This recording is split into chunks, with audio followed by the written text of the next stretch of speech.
வணக்கம் மாணவர்களே. வகுப்பு 4 பாடம் கணிதம் பயிற்சித்தாள் 5. நம்ம இன்னைக்கு பார்க்க போற தலைப்பு நேரம். இந்த நேரம்ங்கிற பகுதியில என்னென்னலாம் பார்க்க போறோம்னா வருடம், மாதம், வாரம், நாள் அது எல்லாமே பார்க்க போறோம். ஓகே, நம்ம இப்ப ஃபர்ஸ்ட் ஒண்ணுன்னா பார்க்கலாம். நம்ம முதலாவதா பார்க்கக்கூடிய பகுதி வருடம். ஒரு வருடத்திற்கு 12 மாதங்கள். ஒரு வருடத்திற்கு எத்தனை மாதங்கள்? 12 மாதங்கள். இந்த 12 மாதங்களும் பாத்தீங்கன்னா எல்லா நாட்களும் சமமா இருக்குமா? இல்ல. 12 மாதங்கள்ல பாத்தீங்கன்னா ஒரு சில மாதங்களுக்கு 31 நாட்களும் ஒரு சில மாதங்களுக்கு 30 நாட்களும் இருக்கும். பிப்ரவரி மந்த்துக்கு மட்டும் பாத்தீங்கன்னா 28 நாள் அல்லது 29 நாள் இருக்கும். சரிங்களா? உங்களுக்கு ஒரு ஆக்டிவிட்டி தர போறேன். அந்த ஆக்டிவிட்டிய என்னோட சேர்ந்து நீங்களும் செய்யறீங்களா?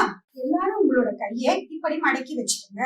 இப்ப மடக்கி வச்சுட்டு மேடான பகுதியில வர மாதங்கள் எல்லாத்துக்குமே 31 நாட்கள் இருக்கும். பள்ளமான பகுதியில வர நாட்கள் எல்லாத்துக்குமே 30 நாட்கள் இருக்கும். சரியா குழந்தைகளா? செய்யலாமா? January, February, March, April, May, June, July, August, September, October and November, last month December. மேடான பகுதியில பாத்தீங்கன்னா 7 மந்த் வந்துச்சு. அப்ப அதுக்கு 31 நாட்கள். பள்ளமான பகுதியில பாத்தீங்கன்னா 5 மந்த்துக்கு வந்துச்சு. அதுல 4 மாதங்களுக்கு 30 நாட்களும் பிப்ரவரிக்கு மட்டும் 28 அல்லது 29 நாட்கள் வரும். சரியா குழந்தைகளா? இந்த பிப்ரவரி மந்த்துக்கு எப்படி 28, 29 வருது அத பாக்கலாமா? 4 வருடத்திற்கு ஒரு முறை லீஃப் வருடம் கணக்கிடப்படுகிறது. லீஃப் வருடம் வரும் பொழுது பிப்ரவரி மந்த்துக்கு நம்ம எத்தனை நாள் போடுவோம்? 29 நாட்கள். வெரி குட், எல்லாருமே சரியா சொல்லிட்டீங்க. நம்ம இப்ப அடுத்ததா பார்க்க போற தலைப்பு என்னன்னு பாத்தீங்கன்னா ஒரு வருடத்திற்கு 52 வாரங்கள். ஒரு வருடத்திற்கு எத்தனை வாரங்கள்? 52 வாரங்கள். ஒரு மாதத்திற்கு 4 வாரங்கள். 2 மாதத்திற்கு எவ்வளவு? 8 வாரங்கள். ஒரு வாரத்திற்கு 7 நாட்கள். ஒரு வாரத்திற்கு எத்தனை நாட்கள்? 7 நாட்கள். இந்த 7 நாட்களுமே உங்களுக்கு தெரியும். அதுல இருந்து முதல்ல இருந்து பார்க்கலாமா? 7 நாட்கள் என்னென்னு சொல்லுங்க பார்க்கலாம். ஞாயிறு, திங்கள், செவ்வாய், புதன், வியாழன், வெள்ளி, சனி. வாரத்தின் முதல் நாள் என்னது சொல்லுங்க? ஞாயிறு. வாரத்தின் கடைசி நாள் என்ன சொல்லுங்க பார்க்கலாம்? சனி. ஒரு வாரத்திற்கு 7 நாட்கள் அப்படின்னா 2 வாரத்திற்கு மொத்தம் எத்தனை நாட்கள்? வெரி குட், நீங்களே கரெக்டா சொல்றீங்களே. 2 வாரத்திற்கு 14 நாட்கள். சரிங்களா? 3 வாரத்திற்கு எத்தனை நாட்கள்? 7ஓட மடங்குகளா வந்துகிட்டே இருக்கு. 7, 14, 3 வாரத்திற்கு எவ்வளவு வரும் சொல்லுங்க பார்க்கலாம்? 21. Very good. 4 வாரத்திற்கு எத்தனை நாட்கள்? 4 வாரத்திற்கு எத்தனை நாட்கள்? 7ஓட மடங்குகள் சொல்லி பாருங்க. 7, 14, 21, 28. அப்ப 4 வாரத்திற்கு 28 நாட்கள். 5 வாரத்திற்கு எவ்வளவுன்னு நீங்க கண்டுபிடிக்கணும். யார் கண்டுபிடிச்சிட்டீங்க? அந்த ஆன்சரும் கரெக்ட் தான். 5 வாரத்திற்கு 35 நாட்கள். ஓகேவா மாணவர்களே? நம்ம இப்பொழுது பயிற்சித்தாள் 5 அதை நம்ம பார்க்க போறோம். அதற்கான வினாவிடைகள் எல்லாமே உங்களோட பயிற்சி புத்தகத்துல இப்ப நம்ம செய்ய போறோம்.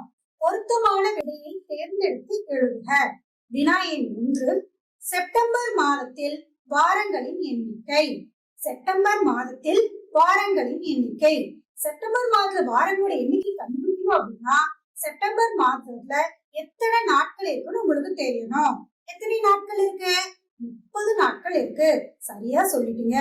அப்ப வாரம் வேணும் அப்படின்னா அதை 7ஆல வகுத்து பாருங்க. அப்ப உங்களுக்கு சரியான விடை கிடைத்துவிடும் மாணவர்களே. அடுத்த வினாவிற்கு செல்லலாமா? வினா எண் 2. ஏப்ரல் மாதத்தில் டேஸ் உள்ளது. உங்களோட ஏப்ரல் மாத கேலண்டர் எடுத்துக்கங்க. அதுல முழுமையா எத்தனை வாரங்கள் வருது, உதிரியா எத்தனை நாட்கள் இருக்கு, அதுதான் இந்த வினாவிற்கான விடை. எல்லாரும் கேலண்டர் எடுத்துட்டீங்களா? அதை பார்த்து இப்ப நீங்க என்ன பண்ண போறீங்க? ஆன்சர் எழுத போறீங்க. ஆ 4 வாரங்கள் 2 நாட்கள். ஆ 5 வாரங்கள் 2 நாட்கள். ஈ 4 வாரங்கள் 3 நாட்கள். ஈ 4 வாரங்கள் 1 நாள். இதுல சரியான விடையை தேர்ந்தெடுத்து எழுதணும். சரியான விடையை எல்லாரும் எழுதுவீங்க நம்புறேன். வினா எண் 3. நாட்கள் 31 கொண்ட மாதங்களை எண்ணிக்கை. 31 நாட்கள் கொண்ட மாதங்களின் எண்ணிக்கை நம்ம பார்த்தோமா? கரெக்ட், பார்த்தோம். அதுதான் நீங்க சொல்றதா விடை. அந்த விடைய இதுல சரியா தேர்வு பண்ணுங்க. வினா எண் 4. கீழ் காண்பனவற்றில் லீப் ஆண்டை எழுதுக. லீப் ஆண்டை எழுதணும் அப்படின்னா நம்ம கரும்பலகையில ஒரு பயிற்சி செஞ்சோம் பாத்தீங்களா? லீப் ஆண்டு அப்படின்னா 4ஆல வகுக்கும் பொழுது மீதி நமக்கு இருக்கக்கூடாது. அப்படி வந்தா அந்த வருடம் லீப் ஆண்டுன்னு சொல்றோம். முதல் வினா 2015 ஃபர்ஸ்ட் கொடுத்திருக்காங்க. அத நீங்க 4ஆல வகுத்து பாருங்க. மீதி கிடைக்குதா இல்லைன்னு போட்டு பாத்துட்டீங்களா? இரண்டாவது 2013 அதை நீங்க 4ஆல வகுத்து பார்க்கணும். இப்படி நீங்க ஒவ்வொரு விடையையும் பகுப்பாய்வு பண்ணி நீங்க அதுக்கு சரியான விடையை கண்டுபிடிக்கணும் மாணவர்களே. வினா எண் 5. ஒரு வருடத்திற்கு எத்தனை வாரங்கள்? ஒரு வருடத்திற்கு எத்தனை வாரங்கள்? கரெக்ட், நீங்க சொல்ற விடை கரெக்ட். 51 வருமா, 52 வருமா, அல்லது 53, 54? இதுல நீங்க எந்த விடையை சூஸ் பண்ண போறீங்களோ சரியான விடையை சூஸ் பண்ணுங்க. இரண்டாவது பகுதி பொருத்துக. பொருத்துதல வினா எண் 6ல இருந்து வினா எண் 10 வரைக்கும் கொடுத்திருக்காங்க. அந்த 10 பகுதியையும் ஒரு முறை நன்கு படித்து பார்க்கணும். படித்து பார்த்த பிறகு நீங்க என்ன பண்ணணும்? அதற்கான விடைய உரிய கட்டங்களில் பொருத்தணும். வினா எண் 6 ஜனவரி. வினா எண் 7 2 மாதங்கள். வினா எண் 8 ஒரு வருடம். வினா எண் 9 5 வாரங்கள். வினா எண் 10 பிப்ரவரி 1996. சரியா மாணவர்களே? இதற்கான விடை பக்கங்கள் பார்க்கலாங்களா? 52 வாரங்கள், 35 நாட்கள், 8 வாரங்கள், 29 நாட்கள், 4 வாரங்கள். ஜனவரி அப்படிங்கும் பொழுது அதுக்கு எத்தனை வாரங்கள் வரும் சொல்லுங்க பார்க்கலாம். சரியானது தேர்வு பண்ணிட்டீங்களா? அப்போ உரிய கட்டத்தில் எடுத்து எழுதுங்க. 2 மாதங்கள். இதுல ஒரு மாதத்திற்கு 4 வாரங்கள் அப்படின்னா 2 மாதத்திற்கு எத்தனை வாரங்கள்? இதற்கும் சரியான விடையை தேர்வு பண்ணிட்டீங்களா? Very good. இதையும் உரிய கட்டத்தில் எடுத்து எழுதணும். சரிங்களா? ஒரு வருடம். ஒரு வருடத்திற்கு எத்தனை வாரங்கள் தான் கேக்குறாங்க. சரிங்களா? அப்ப அந்த வாரங்கள் உங்களுக்கு தெரியும் தானே? இதே மாதிரி சரியான விடையை தேர்வு செய்யணும். இந்த வினா வந்துச்சு, இப்பயும் வந்திருக்கு. இதற்கான விடையை நீங்க எழுதுங்க. வினா எண் 9 5 வாரங்கள். ஒரு வாரத்திற்கு 7 நாட்கள் அப்படின்னா 5 வாரத்திற்கு எத்தனை நாட்கள்? அப்ப என்ன பண்ணணும்? 5 பெருக்கல் 7 பண்ணும்போது அந்த செயல்பாடு 5 பெருக்கல் 7ங்கிற செயல்பாடு பண்ணும் பொழுது உங்களுக்கு என்ன வரும்? சரியான விடை கிடைக்கும். அதை தேர்வு பண்ணி கரெக்டான கட்டத்துல எழுதுங்க.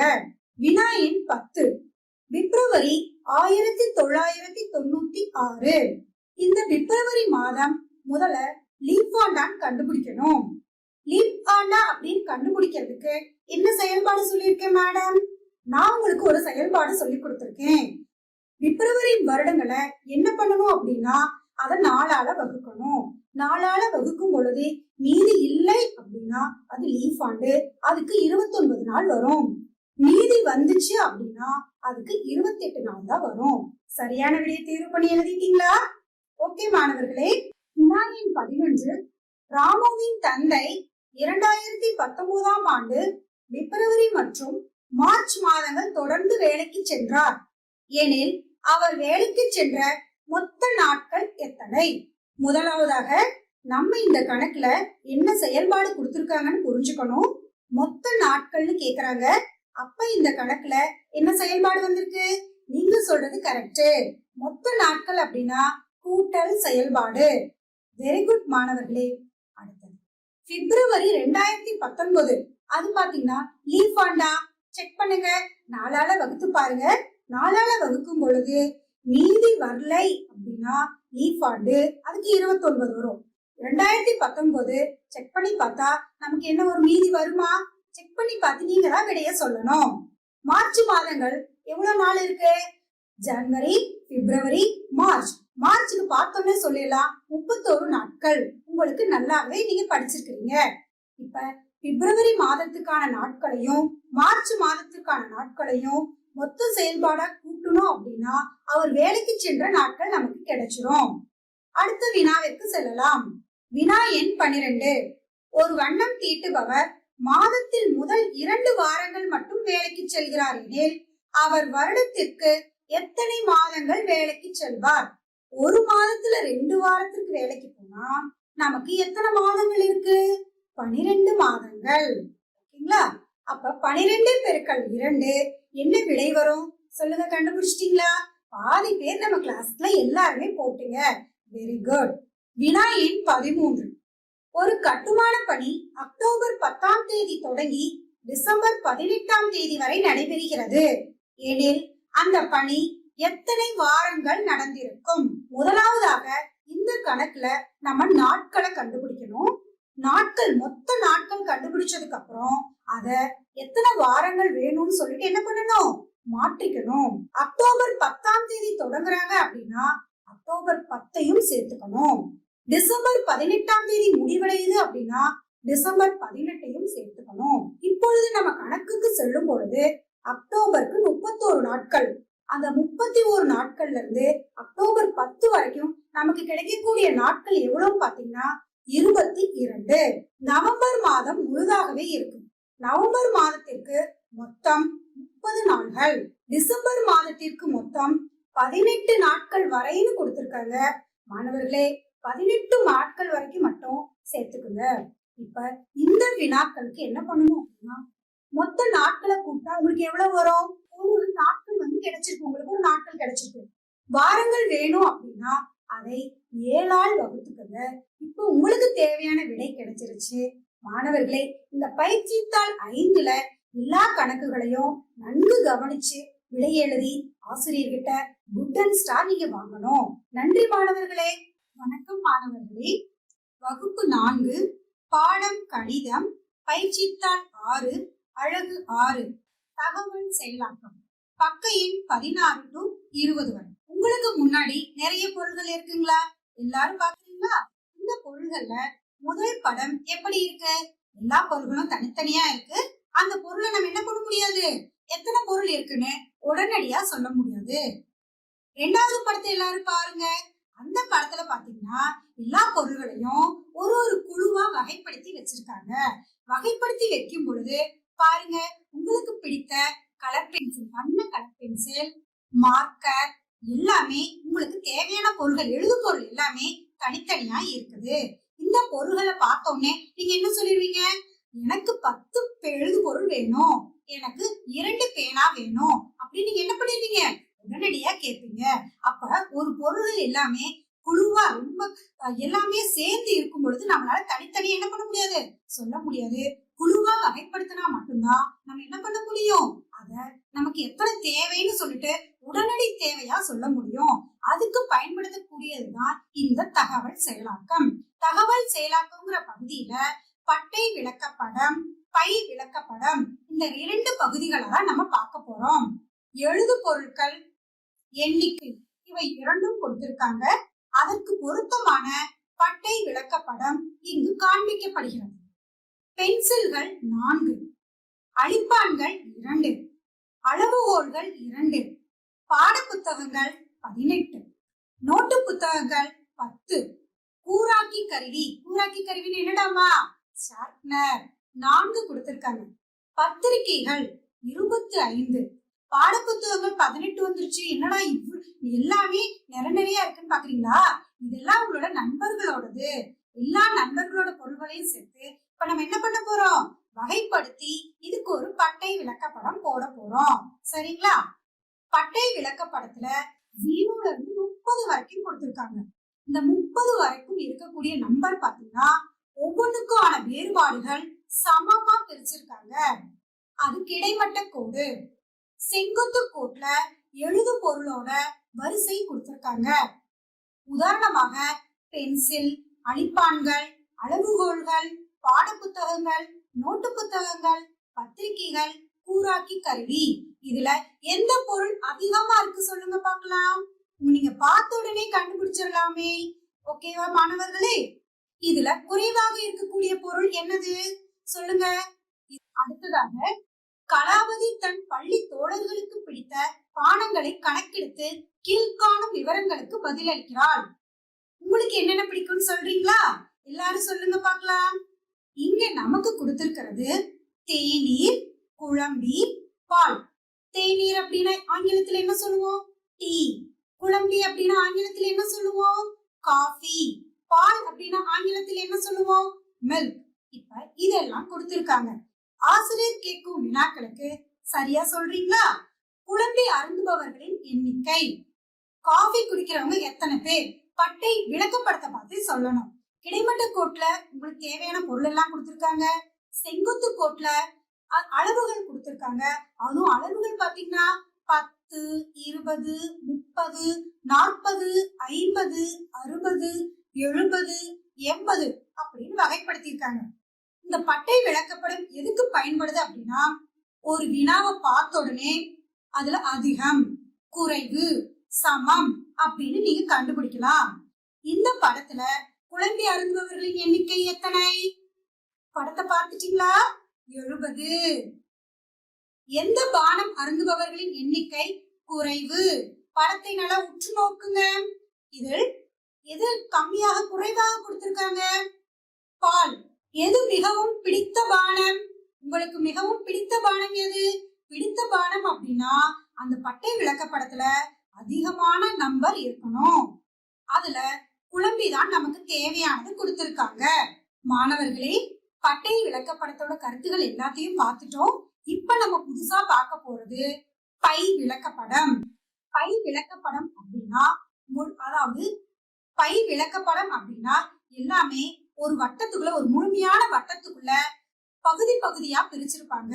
அதுதான் பை விளக்கப்படம். ஒரு பனிக்கூழ். பனிக்கூழ் அப்படின்னு என்னன்னு சொல்லியிருக்காங்க? ஐஸ்கிரீம். பனிக்கூழ் கடையில் உள்ள இருப்பு விவரங்கள் கீழே வட்ட விளக்கப்படத்தில் கொடுக்கப்பட்டுள்ளன. அதை பார்த்து கீழ்கண்ட வினாக்களுக்கு விடையளி.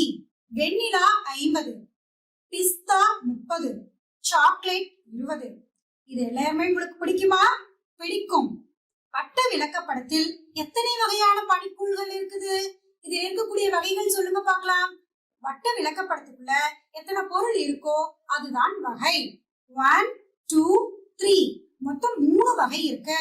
வெண்ணிலா, சாக்லேட், பிஸ்தா. வினா எண் 2. வெண்ணிலா பழக்கூழ்களின் எண்ணிக்கை. வெண்ணிலா பழக்கூழை மட்டும் பாருங்க. ஒரு வட்டத்துல சரி பாதியா பிரிச்சிருக்காங்க. 50. சாக்லேட் மற்றும் பிஸ்தா பனிக்கூழ்களின் எண்ணிக்கை. மற்றும்ங்கிற வார்த்தை வந்திருக்கு. அப்ப பிஸ்தா, சாக்லேட் இரண்டையும் சேர்த்து சொல்லணும். பிஸ்தால 30, சாக்லேட்ல 20 ஐஸ்கிரீம். இரண்டையும் சேர்த்தால் 50. மொத்த பனிக்கூழ்களின் எண்ணிக்கை. மொத்த பனிக்கூழ்கள் அப்படின்னா வெண்ணிலா 50 பிளஸ் பிஸ்தா 30 மற்றும் சாக்லேட் 20. இவை அனைத்தையும் சேர்த்தால் நமக்கு கிடைக்கக்கூடிய விடை 100. பயிற்சித்தாள் 6 பக்க எண் 16 முதல் 20 வரை இதற்கான வினாக்களை பார்ப்போம். வினா எண் 1. கீழே கொடுக்கப்பட்டுள்ள பட்டை விளக்கப்படம் ஒரு பூங்காவிற்கு ஒரு வாரத்தில் வருகை புரிந்தவர்களின் எண்ணிக்கையை குறிக்கிறது. பட்டை விளக்கப்படத்தை எல்லாரும் உற்று நோக்குங்கள் பார்க்கலாம். கிடைமட்ட கோட்ல நாட்களின் பெயர் கொடுத்திருக்காங்க. செங்குத்து வரிசையில மக்களின் எண்ணிக்கை கொடுத்திருக்காங்க. நாட்களின் பெயர் வாசிக்கட்டுமா? ஞாயிறு, திங்கள், செவ்வாய், புதன், வியாழன், வெள்ளி, சனி. மக்களோட எண்ணிக்கை 50 வேறுபடுத்தி கொடுத்திருக்காங்க. 0 முதல் 450 வரை உங்களுக்கு வகைப்படுத்தி கொடுத்திருக்காங்க. பூங்காவிற்கு புதன்கிழமை என்று வருகை புரிந்தவர்கள் எத்தனை பேர்? புதன்கிழமைய மட்டும் நீங்க என்ன பண்ணணும்? பட்டை விளக்கப்படத்துல பாருங்க. பட்டை விளக்கப்படத்துல பார்க்கும் பொழுது உங்களுக்கு சிரமமா இருந்துச்சு அப்படின்னா உங்ககிட்ட இருக்கக்கூடிய அளவுகோலை எடுத்து புதன்கிழமைங்கிற அந்த நேரா வச்சு பாத்தீங்க அப்படின்னா எத்தனை நாள் நீங்க தெளிவா கண் பார்க்கலாம். அதற்கான விடையை நீங்க குறிச்சுக்கிட்டீங்களா? ஓகே மாணவர்களே, நம்ம அடுத்த வினாவிற்கு செல்வோம். வினா எண் 2. கீழே கொடுக்கப்பட்டுள்ள விளக்கப்படம் ஒரு நாளில் திவ்யா வீட்டை கடந்து சென்ற மகிழுந்துகளின் எண்ணிக்கையை குறிக்கிறது. உங்க வீட்டை சுத்தி நிறைய மகிழுந்துகள் போகுமா? போகுமா? Very good. கிடைமட்ட கோட்ல கார்களோட வரிசை கொடுத்திருக்காங்க. செங்குத்து கோட்ல எண்ணிக்கை கொடுத்திருக்காங்க. கார்களோட வரிசை பாத்தீங்கன்னா உங்களுக்கு பிடித்த வண்ண வண்ண கலர்ல இருக்குது. முதல் கார் கருப்பு வண்ணம். எத்தனை எண்ணிக்கை கொடுத்திருக்காங்க? 15. இரண்டாவது கார் வெள்ளை வண்ணம். எவ்வளவு எண்ணிக்கை கொடுத்திருக்காங்க? பட்டை விளக்கப்படத்துக்கு நேரா பாருங்க. அந்த நேரம் முடிகிற நம்பர் பார்க்கணும். 25. ஆரஞ்சு வண்ணம் 15. நீல வண்ண கார் 10. சிவப்பு வண்ண கார் 20. சம எண்ணிக்கையில் கடந்து சென்ற வண்ண மகிழுந்துகள் எது அப்படின்னு கேக்குறாங்க. பட்டை விளக்கப்படத்துல அளவுகோல் வைத்து பாருங்க. எந்த 2 பட்டை விளக்கப்பட கோடுகள் சரிசமமா இருக்குதோ அதுதான் இதற்கான விடை. வினா எண் 3. கீழே கொடுக்கப்பட்டுள்ள விளக்கப்படம் ஒரு ஓட்ட போட்டியில் கௌதம், யுகேஷ், சந்தோஷ், சுதேசி மற்றும் சுகுமார் எடுத்த வினாடியை குறிக்கிறது. கிடைமட்ட கோடு மாணவர்கள் பெயர், செங்குத்து கோடு வினாடிகள். ஓட்ட போட்டி அப்படின்னு வச்சா 100 மீட்டர் 200 மீட்டர் அப்படின்னு கொடுத்திருப்பாங்க. ஆனா வினாடியில யார் குறுகிய வினாடியில வர்றாங்களோ அவங்கதான் வின்னர். இந்த கேள்வியை பாருங்க. இதுல யார் குறுகிய வினாடியில வர்றாங்க? பட்டை விளக்கப்படத்தை பாத்துட்டீங்களா? யார் குறுகிய வினாடியில வராங்களோ அவங்கதான் இதற்கான விடை. இந்த விடைக்கான தேர்வு. இந்த ஓட்டப்போட்டியில் வெற்றி பெற்றவர் யாருன்னு கேக்குறாங்க. சுதேசி, சுகுமார், யுகேஷ், சந்தோஷ் இந்த 4 நீங்க யாருன்னு பட்டை விளக்கப்படத்தை பார்த்து தேர்ந்தெடுங்க. வினா எண் 4. கீழே கொடுக்கப்பட்டுள்ள வட்ட விளக்கப்படம் 225 குடும்பங்கள் சென்ற சுற்றுலா தலங்களை குறிக்கிறது. எத்தனை குடும்பங்கள் ஊட்டியை விட தஞ்சாவூருக்கு அதிகமாக சென்றனர்? ஊட்டி எத்தனை மாணவர்கள் போயிருக்கீங்க? நிறைய பேர் போயிருக்கீங்களா? ஓகே. ஊட்டி எப்படி இருக்கும்? குளுமையா இருக்குமா? சந்தோஷம். தஞ்சாவூர்னு சொன்னே உங்களுக்கு என்ன ஞாபகம் வருது? தலையாட்டி பொம்மை ஞாபகம் வருதா? ஓகே.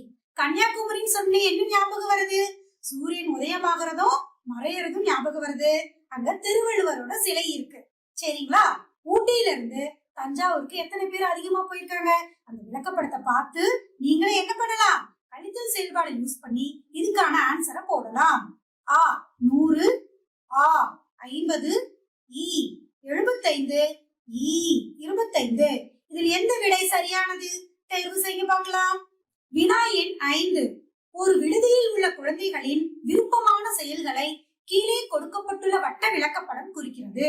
விருப்பமான செயல்கள், நமக்கு விருப்பமான செயல்கள் என்னன்னு சொல்லுவோம்? விளையாடுதல், தொலைக்காட்சி பார்த்தல், படித்தல், சாப்பிடுதல், நண்பர்களுடன் விளையாடுதல். சரிங்களா? இது எல்லாமே நண்பர்களுடன் விளையாடுதல். இது எல்லாமே நம்ம சொல்றோம். இதுல விளையாடுதல் அப்படிங்கிற கொடுத்திருக்காங்களா? ஒரு முழுமையான வட்டத்துல பகுதி ஃபுல்லா கொடுத்துட்டாங்க. அப்ப பாதி என்ன வரும்? விளையாடுதல். ஒரு அடுத்த பகுதிய 2ஆ பிரிச்சிருக்காங்க. சாப்பிடுதல், தொலைக்காட்சி பார்த்தல். சரிங்களா? இதற்கான விடைகளை பார்ப்போமா? 20 குழந்தைகள் விளையாட்டில் ஈடுபட்டால் தொலைக்காட்சி பார்க்கும் குழந்தைகள் எத்தனை பேர்? விளையாட்டுல எத்தனை பேர் ஈடுபட்டிருக்காங்க? 20 பேர். அதே சரிசமமா இந்த சைடு என்ன பண்ணுவாங்க? ஈடுபடுவாங்க. அப்ப 20ல பகுதியா பிரிச்சா அதுதான் உங்களுக்கான விடை. சரியான விடையை தேர்வு செய்ய மாணவர்களே. அடுத்த பகுதி கோடிட்ட இடங்களை நிரப்புக. கீழே கொடுக்கப்பட்டுள்ள அட்டவணை கிருத்திகாவின் வீட்டு தோட்டத்தில் மலர்ந்த மலர்களின் எண்ணிக்கையை குறிக்கிறது. பச்சை வண்ண கட்டம் என்பவை காட்டு பகுதியை குறிக்கிறது. அதன் அழகு 100 சதுர கிலோமீட்டர் ஆகும். எனில் காட்டு பகுதியின் மொத்த பரப்பளவு எவ்வளவு? ஒரு சதுரத்துக்கு 100 சதுர கிலோமீட்டர் அப்படின்னு சொன்னா பச்சை வண்ணத்துல 4 சதுரம் இருக்குது. அப்ப மொத்தம் எவ்வளவு வரும் சொல்லுங்க. உங்களுக்கான விடைகளை நீங்களா நிரப்பணும். வினா எண் 7. கீழே கொடுக்கப்பட்டுள்ள வரைபடம் ஒரு கிரிக்கெட் போட்டியில் ஒரு ஓவரில் அடிக்கப்பட்ட ரன்களின் எண்ணிக்கையை குறிக்கிறது. கிரிக்கெட் யாருக்கெல்லாம் பிடிக்கும்? உங்க எல்லாத்துக்கும் பிடிக்குமா? ஒரு ஓவருக்கு எத்தனை பால்? கரெக்ட், 6 பால். கரெக்ட். இங்க என்ன கேட்டிருக்காங்க அப்படின்னா 6 ரன்கள் எடுக்கப்பட்ட பந்துகள். 6 ரன்கள் எடுக்கப்பட்ட பந்துகள் அப்படின்னா ரன்கள் 6க்கு நேரா கை வைங்க. கை வச்ச உடனே எந்த 2 கோடு சமமா வருதுன்னு பாருங்க. எத்தனை கோடுகள் சமமா வருதுன்னு பாருங்க. பால் 4ம் பால் 6 எப்படி இருக்கு? சமமா வருது. அப்ப இங்க எத்தனை பந்துகள்னு நீங்க தான் எழுதணும். வினா எண் 8. கீழ்காணும் பட்டை விளக்கப்படம் ஓவியா தனது இறுதி தேர்வில் ஒவ்வொரு பாடத்திலும் எடுத்த மதிப்பெண்களை குறிக்கிறது. கிடைமட்ட கோட்ல மதிப்பெண்கள் கொடுத்திருக்காங்க. 10 முதல் 100 வரை கொடுத்திருக்காங்க. செங்குத்து கோட்டுல பாடங்கள் கொடுத்திருக்காங்க. தமிழ், ஆங்கிலம், கணக்கு, அறிவியல், சமூக அறிவியல் இவை அனைத்தும் கொடுக்கப்பட்டுள்ளது. என்ன கேள்வி கேட்டிருக்காங்க அப்படின்னா, ஓவியார் 90 மதிப்பெண்களுக்கு மேல் பெற்ற பாடங்கள் எத்தனை? நல்லா பட்டை விளக்கப்படத்தை பாருங்க. எந்த கோடு 90 தாண்டி செல்கிறதுன்னு கவனிங்க. அந்த கோட்டுக்கான பாடம் தான் உங்களுக்கான விடை. கரெக்டா தேர்வு செஞ்சிட்டீங்களா மாணவர்களே? 3வது பகுதி பொறுத்துக. கீழே கொடுக்கப்பட்டுள்ள அட்டவணை 4 மாதங்களில் விற்பனையான இருசக்கர வாகனங்களின் எண்ணிக்கையை குறிக்கிறது. மாதங்களின் பெயர்கள் கொடுத்திருக்காங்க. விற்கப்பட்ட இருசக்கர வாகனங்களின் எண்ணிக்கை கொடுத்திருக்காங்க. ஜனவரி மாதம். நம்ம ஜனவரி மாதத்தை பார்க்கறதுக்கு முன்னாடி பைக் எத்தனை பேருக்கு பிடிக்கும்? எல்லாருக்குமே பைக் பிடிக்குமா? ஓகே மாணவர்கள், ஒரு பைக் அப்படிங்கிறது 100 இருசக்கர வாகனத்துக்கு சமம். சரிங்களா? இப்ப ஜனவரியில 3 பைக் கொடுத்திருந்தாங்க அப்படின்னா எத்தனை இருசக்கர வாகனம் வரும்? 300 இருசக்கர வாகனம். பிப்ரவரியில 4 இருசக்கர வாகனம் கொடுத்திருந்தாங்க அப்படின்னா மொத்தம் எவ்வளவு இருசக்கர வாகனம் வரும்? 400 இருசக்கர வாகனம். மார்ச்ல ஒரு இருசக்கர வாகனம் முழுசா கொடுத்திருக்காங்க, ஒரு இருசக்கர வாகனம் பாதியா கொடுத்திருக்காங்க. பாதியா கொடுத்திருந்தா எண்ணிக்கை 50. அப்பம் மார்ச்ல எவ்வளவு இருசக்கர வாகனம் சொல்லுங்க பார்க்கலாம்? 150. ஏப்ரல்ல 2 இருசக்கர வாகனம் முழுசா கொடுத்திருக்காங்க, ஒரு இருசக்கர வாகனம் பாதியா கொடுத்திருக்காங்க. அப்ப ஏப்ரல்ல மொத்தம் எத்தனை வாகனங்கள்? 250 இருசக்கர வாகனம். வினாவிற்கு செல்லலாமா? 9 முதல் 12 வரையிலான வினாக்களை பார்ப்போம். மாதங்களின் பெயர்கள்: ஜனவரி, பிப்ரவரி, மார்ச், ஏப்ரல். இருசக்கர வாகனங்களின் எண்ணிக்கை 150, 250, 300, 400. ஜனவரி மாதத்தில் 3 இருசக்கர வாகனம் கொடுத்திருந்தா 3 பெருக்கல் 100. அதற்கான விடை என்னன்னு எழுதுங்க பார்க்கலாம். பிப்ரவரியில் 4 இருசக்கர வாகனம் முழுசா கொடுத்திருக்காங்க. அப்ப 4 பெருக்கல் 100. அதற்கான விடை உங்களுக்கு தெரியும் தானே? மார்ச் மாதத்தில் ஒரு இருசக்கர வாகனம் முழுதாகவும் ஒரு இருசக்கர வாகனம் பாதியாகவும் உள்ளது. அப்பொழுது எவ்வளவு என்று நீங்கள் சரியான விடையை தேர்வு செய்து எழுதணும். ஏப்ரல் மாதத்தில் 2 இருசக்கர வாகனம் முழுதா இருக்குது, ஒரு இருசக்கர வாகனம் பாதியா இருக்குது. அப்ப உங்களுக்கான விடையை சரியான கட்டங்களில் தேர்வு செய்து எழுதவும். பின்வரும் வட்ட விளக்கப்படம் குழந்தைகள் விளையாடும் பல்வேறு விளையாட்டுகளை குறிக்கிறது. ஒவ்வொரு விளையாட்டையும் குழந்தைகள் சம எண்ணிக்கையில் விளையாடுகின்றனர். 20 குழந்தைகள் கபடி மற்றும் கிரிக்கெட் விளையாடுகின்றனர் எனில் குழந்தைகளின் மொத்த எண்ணிக்கையை கூறுக. பை விளக்கப்படத்தில் எத்தனை பகுதியா பிரிச்சிருக்காங்க? 6 பகுதியா பிரிச்சிருக்காங்க. அந்த 6 பகுதியும் எப்படி இருக்கு? சரிசமமா பிரிச்சிருக்காங்க. அப்ப ஒரு பகுதிக்கு என்ன விடை வருதோ அதுதான் 6 பகுதிக்கும் வரக்கூடியது. பை விளக்கப்படத்துல என்ன விளையாட்டு கொடுத்திருக்காங்க? கூடை பந்து, மட்டை பந்து, கால்பந்து, கபடி, கிரிக்கெட் இவை அனைத்தும் கொடுக்கப்பட்டு உள்ளது. இந்த விளையாட்டுகளில் நீங்கள் கபடி மற்றும் கிரிக்கெட்க்கு 20 குழந்தைகள்னு சொல்லிட்டாங்களா? அப்ப எல்லாமே சமமா இருக்கிறனால 6 பேர் ஒரு பகுதி எவ்வளவுன்னு பார்த்து கண்டுபிடிச்சிடணும். ஒரு பகுதிக்கு எவ்வளவு வரும்? 10. இங்க எத்தனை பகுதி கொடுத்திருக்காங்க? 6 பகுதி கொடுத்திருக்காங்க. அப்ப 6 பெருக்கல் 10 எத்தனை குழந்தைகள் வருவாங்க சொல்லுங்க பார்க்கலாம். அதற்கான விடைய நீங்க கண்டுபிடிச்சு பயிற்சித்தாள் புத்தகத்துல எல்லாம் நிரப்புங்க. நிரப்பி உங்களுக்கு குட் அண்ட் ஸ்டார் எல்லாரும் நீங்க வாங்கணும். நன்றி குழந்தைகளா.